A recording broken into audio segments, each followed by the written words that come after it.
very short hair and no undercoat. No undercoat? This is I only it. have one layer here, just like you and I. Other dogs have what, 2 layers of hair? Greyhounds, they do like to run, but they also like to sleep a lot. 18 hours. Really? Yeah.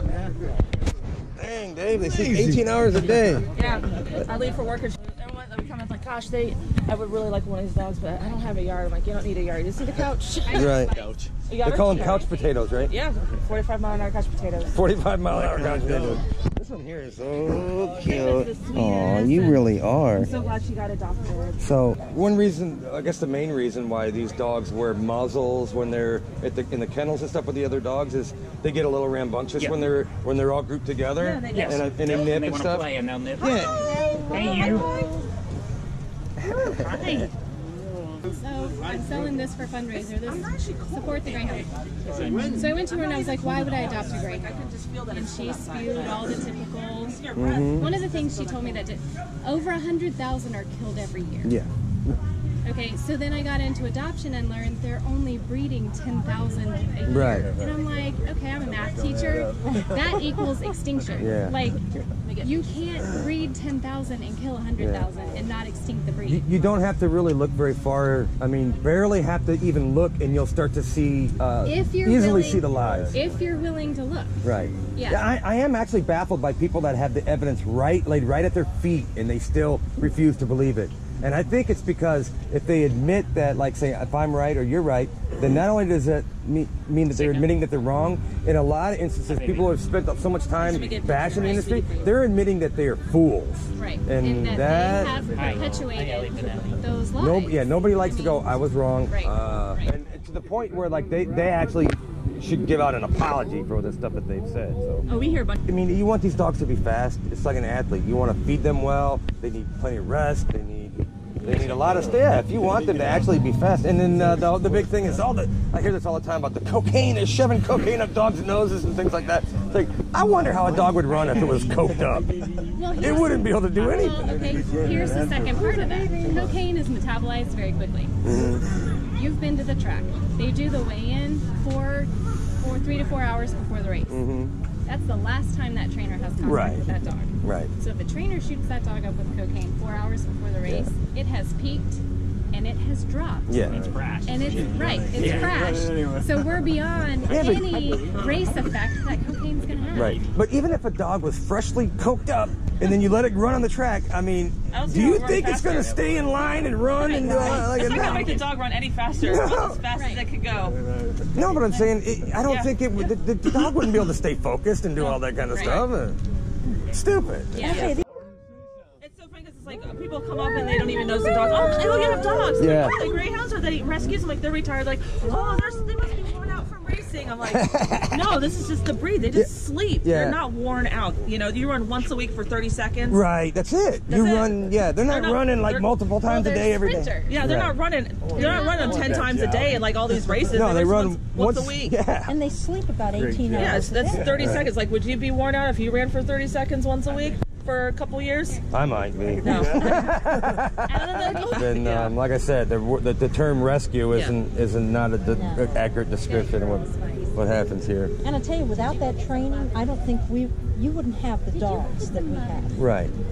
Well, they're conditioned. They're right. Right. I mean, as soon as they're born, like they're with the other dogs, they're with the person that's raising them. They're always around people. Yeah. They're extremely social dogs. I mean, like I said, I can stick my.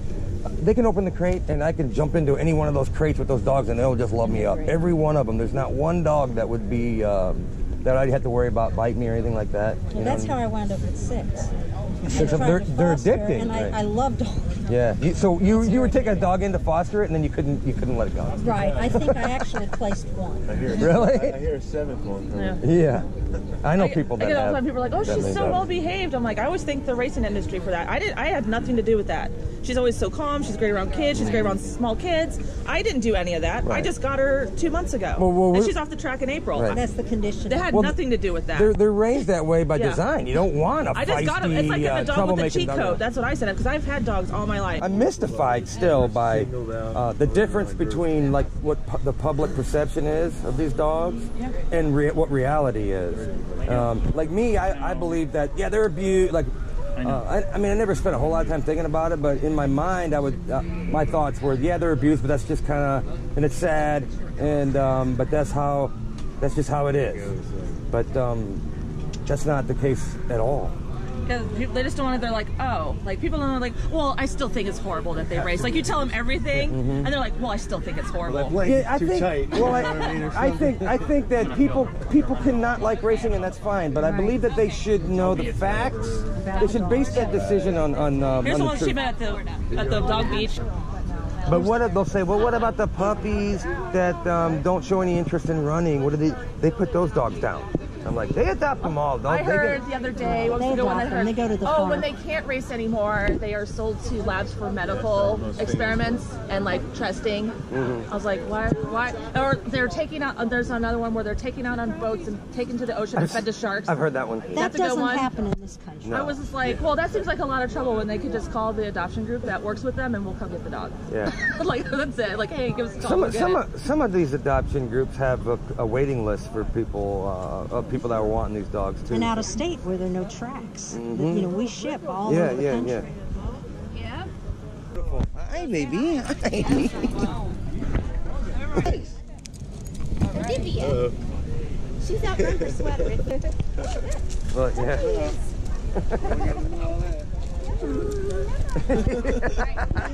Aww. No kissing. No kissing. We have poor animals. Well, you know what's crazy to me is like the people seem to have the biggest problem with either being in a crate or the muzzles. I've yet to find a Greyhound that has an issue with the muzzle. Only people have an issue. I'm sure the muzzle, she doesn't care. She doesn't get the perception. Typically, when a dog wears a muzzle, it's because the dog's meat. Right. So they don't understand. Well, they can just visualize. What if I was wearing that muzzle? I wouldn't like it. Well, You're not a dog. You're not gonna bite other people. Don't have to wear them. But they're also really soft plastic. you know, They're not like hard, start sniffing of it. cold metal. It's No. just a soft, squeezy plastic. It's almost like a foam. It just squeezes right on and pops right off. It's not like we're strapping it to them and pulling it tight. They can move their It snouts around just slips right on. They can drink water with them. Yeah, on and it everything slips else. on, comes right off. You guys do this where y'all are volunteering and y'all are individually housing like 1 or 2 Greyhounds or whatever. I'm getting a foster next week when I come back out from vacation. So yeah. Awesome. Yep.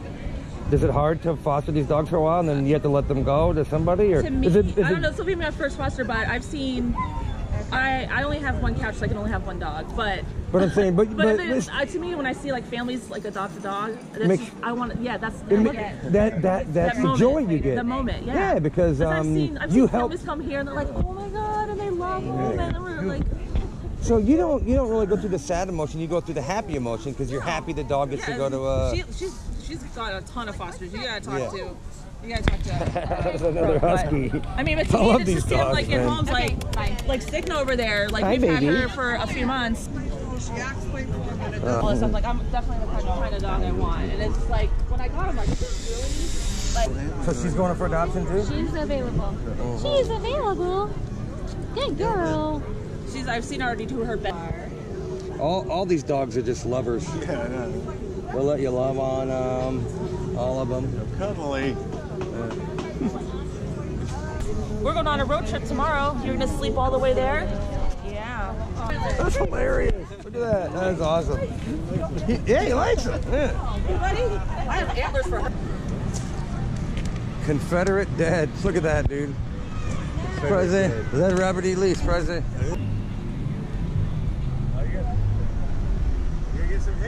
Hey, a big statue to Robert E. Lee over here in Lakeland. Read that fucking sign, man. Yeah. The road deeds will never fade. I don't think the Lakeland folks will let them touch that one. I know, man. I wouldn't try it if I was